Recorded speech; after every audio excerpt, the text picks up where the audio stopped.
Hey, babies! It's your Merry Man Mars Midnight. All right. Welcome to the show. We're gonna do something special, and we're gonna open up the mailbag. Ha ha! Dun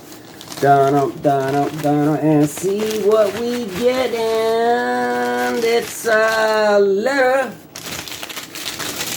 This from Mel in Venezuela, and she asked, Mr. Midnight, is there life after death? I see you always wearing skulls, and it scares me. Okay, baby. I have an answer for that. All right.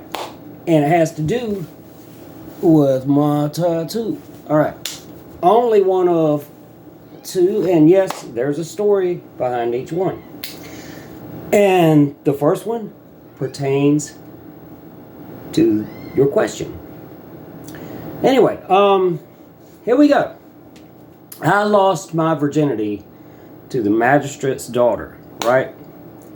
Now, later on, when I ended up in the big city, she ended up there too, but at the time, I was shacking up with the Mescalero Apache Indian witch, right? And now, the magistrate's daughter, may she rest in peace, I didn't do it. She was selling me some LSD. Lysergic acid diethylamide, 25, right? A psychedelic. And I was an experienced psychonaut, no stranger to the game. And so anyway, when I told Witchy Woman, right? I said, baby, you know, my ex-girlfriend, no need to be jealous. I'm going to go get some LSD from her, but I want to trip in your house because you want to be in a safe space. And when she was mad at me, you know, she would call me white man. And she said, white man, you do not want to do a chemicalized white man's drug in my house. I said, look, baby, don't worry about it. I'm not going to freak out. She said, no, I'm not worried about that. You don't understand. There's spirits here. And I was like, yeah, Witchy Woman. I've heard it all before. So she said, okay. And she explained to me, she said, look, I'm Mescalero Apache. Now, the Mescalero, from the mescaline plant, in their coming of age ceremony, you know, they would ingest the mescaline, you know, have their vision quest. It's a native thing. And I do have some Cherokee in me. Do you have any Cherokee in you? Would you like some? All right. Anyway, enough of the jokes. Enough comedy, jokes. All right, so getting back to it. She said no. With what we do, it's like eating a flower. What you're doing is eating a microchip. And I was like, nah, I've been there before. Don't worry about it. So she's like, okay. Basically, fuck around and find out. So I did. Now, I walked over to old girl's apartment, and she told me, like, look, this is some double-dipped, 4-way window pane. You know, it's very strong. I was like, yeah, this shit that killed Elvis. You know, every drug dealer tells you the same thing, right? No one ever says, oh, this is kind of mediocre. So I said, I'll take 2. She's like, are you sure? I said, I'll take 2, right? So, boom, I dropped them right down. She said, I want to do them right now. Yeah. Because it usually takes about half an hour, 45 minutes to kick in. Now, on the short walk, which usually took about 10, 15 minutes, like halfway there, I was like, I was getting out there. And, you know, rock and roll is my religion and my law. And so I came into the house. She said, did you get it? I said, give me the, so anyway, give me the tape recorder. And, you know, for me, because, you know, I'm a heathen rock and roller, she bought for me this little Fisher-Price boombox that she thought was cute. And I popped into New York Dolls, and I just held on for dear life because it was coming on, and it was coming on strong. Now, bitch wasn't lying. It was truly double-dipped 4-way window pane. Now, to explain, a regular hit of acid is a regular hit of acid, and usually pretty strong. Double-dipped means it's a double dose. 4-way window pane means that's 4 hits of acid that you're supposed to split the sheet up into 4 pieces. So basically, do the math, I'm on 1, 2, 3, 4, 5, 6, 7, 8, 9, 10, 11. It's 16 hits of very strong acid all at once, right? And it's clean, fresh, and strong. So it's coming on, right? Now, I can't remember everything, but it was like, to quote a line from my favorite movie, Phantom of the Paradise, I know drug real from real real, and this was something totally different, baby. And, you know, I heard, you know, running water as a, you know, the native drums. I saw the four old women. I mean, native people will know what I'm talking about.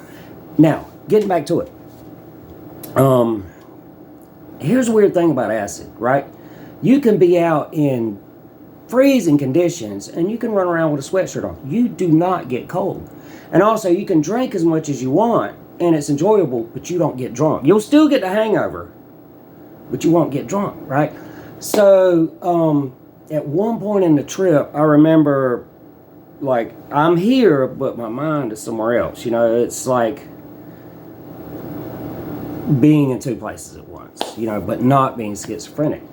So anyway, I'm here, my body's here, but not like astral projection. It's you had to be there, right?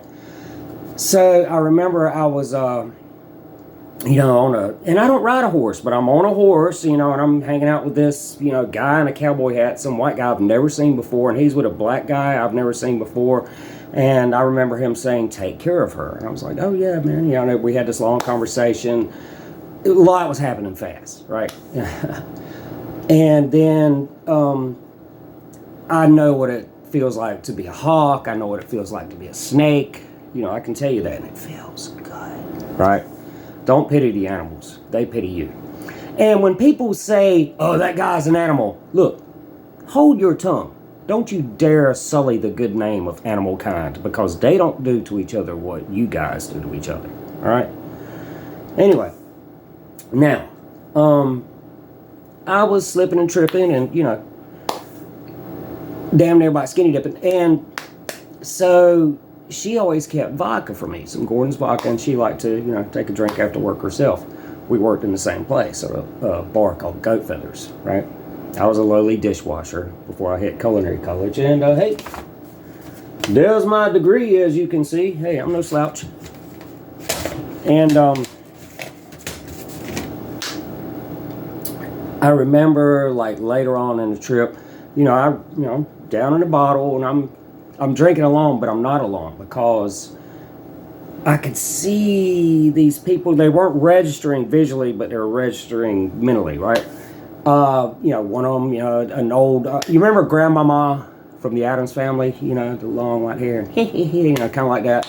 And then there was like, I forget the Indian actor's name. Yeah, the older guy. Anyway, I remember I got a flannel shirt, straw hat, and, you know, this. So anyway, I'm like, you know, having a good time. I'm partying, you know, I'm hanging out with, you know. As Rocky Erickson once sang, if you have ghosts, then you have everything. All right, Rocky Erickson. God bless you, my brother. So anyway, I remember, like, she came down to check on me, and she looked, and, you know, here I am in the kitchen, you know, like, talking to someone who, you know, isn't physically there, you know, but we're having a good time, we're partying. And, you know, she looked at me, she said, are you okay? I said, yeah, we're fine. She was like, oh, hell, the white man done lost it. So I remember her, I could hear her sneaking upstairs and click, click, you know, like locking the door, like, fuck this, and, you know, I knew she had her 38, so whatever, I'm worried about it. So anyway, she came back down the next morning, you know, she's like, you want some coffee? I was like, oh, yeah, you know, whatever. And she said, who are you talking to in the kitchen? You know, like, who are you talking to? And I said, and I told her about me being on the mesa, which I've never seen, and me being on a horse, and then these two other guys. And I described them. I was like, you know, there's one guy, you know, with a cowboy hat and, you know, blah, blah, blah. And she said, you mean, was his name Michael? I was like, yeah, Michael. She's like, that was my late husband. And I said, yeah, I know some black guy, you know. She's like, that's John. That was his best friend, who's also dead. And he's like, yeah, they said take care of you, know, because I was getting, you know, I was coming down off the acid and the alcohol was kicking in, right? So I was a little loopy. I was a little loaded now at this point. And so she got this kind of look like this. She said, who else were you talking to in the kitchen? I said, yeah, you know, a little old lady, you know, she's like, I'm fun size, I'm 5'5", I was like, but she was shorter than me, and she's got long white hair, and she's got this laugh like, hee, hee, hee. She was like, you mean my Aunt Snowbird? I was like, yeah, Snowbird, yeah, she says hi, and all that. She was like, And she got kind of bugged out. She said, who else did you see? And I was like, I don't know, some guy, you know, he walks with a limp, kind of pot belly, flannel shirt, you know, raggedy straw hair. And she was like, was it my Uncle Charlie? I was like, yeah, Charlie. Yeah, he says, hey, don't worry about it. Everything's fine. So she got this like, I mean, she was like scooting away from me, like involuntarily. Like, I was describing these people perfectly that she has never mentioned to me at all. There were no pictures of these people. You know, I did not know these people from Adam's house cat. So how was I able to describe them perfectly? You tell me, okay? Now, people say, you know, they ask, is there life after death? Well, if you follow the big black book, yeah, and the Christian Redeemer, he will tell you yes. But, whoo, sorry, that's some heavy stuff. I don't know. And, if you ask this guy, I don't know. Come here, baby. Come here. Oh, baby. He'll tell you that he wants some dinner. But, yes. To quote William Shakespeare, there are more things in heaven and earth than are dreamt of in your philosophy, Horatio. So, there you go. And the power's in your hands. All right, now, knowing what you know now, you guys be good to each other.